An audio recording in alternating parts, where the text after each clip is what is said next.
You had the day off from camp, but there's plenty of purple and gold excitement for today's Sportsline summer camp down in Donaldsonville. Despite the fact they're missing an all-state quarterback in Bryce Leonard, a Warwick-Dunn finalist receiver in Calvin DeLone, and Bryce's twin brother, Brooks Leonard, who also played a big role for Ascension Catholic in Chris Sanders' pass-happy offense in 2022.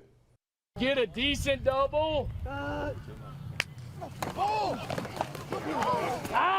Stick with it! Stick with it!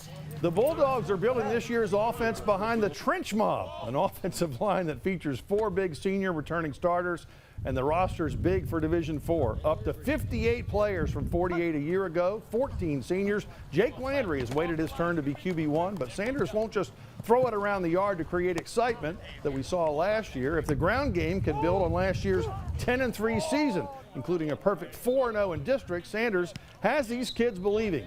They averaged 52 points a game in those 4 league victories, and of course, they're hungry for more. I don't know that we'll have quite the big play potential we had last year to cover up some of our offensive mistakes, but I feel confident these guys can do what needs to be done. Love him.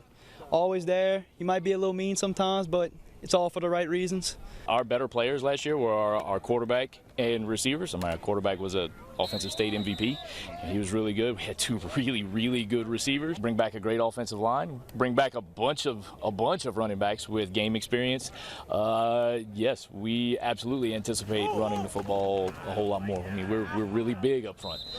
We're really big, so we're going to lean on that strength. It's good to have four seniors starting on that line. A lot of big people, and it's a lot of family.